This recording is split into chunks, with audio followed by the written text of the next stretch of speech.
हाय बाळांनो, आता बघा इथे मी रव्याचे लाडू बनवणार आहे बिना पाकाचे. त्यासाठी मी इथे 2 वाटी घेतलेला आहे रवा, 1 वाटी घेतलेली आहे साखर पिठी, साखर मिक्सर वाटं काढायची.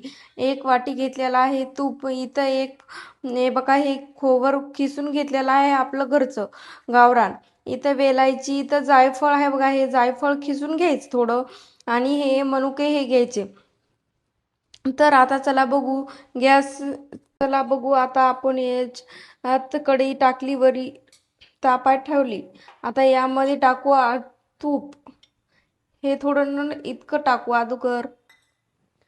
आता हे तूप सगळं गरम थोडं होऊ द्यायचं. त्याच्यानंतर टाकायचा त्यामध्ये रवा. आता त्याला थोडं थोडं हलवत राहायचं, हलक्या हलक्या हाताने. गॅस कमीच ठेवून राहू द्यायचा त्याला लई. हे बघा, आता आपला रवा असं 10-15 मिनिटं असं हलवीत राहायचं ते हलक्या हलक्या हाताने. याचा सुगंध सुटायला सुरू झालाय बघा, असा याचा कलर येते.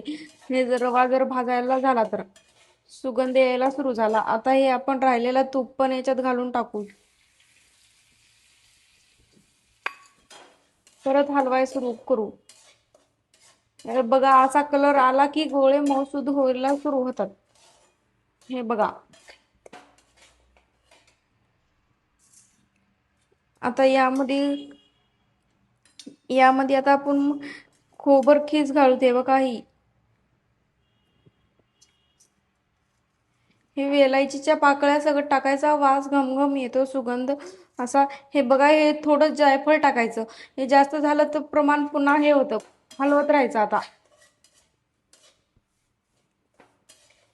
आता गॅस बंद करून घ्यायचा. हे बघा, आता आपल्या असा रव्याला असा रंग आलेला आहे, लाल असा. सुगंध पण सुटाय सुरू झालेला आहे. आता हे गॅस बंद करून घ्यायचा. नंतर यामध्ये टाकायची ही पिठी साखर. आपल्या आवडीनुसार टाकली तरी चालते. आता याला हलवत राहायचं.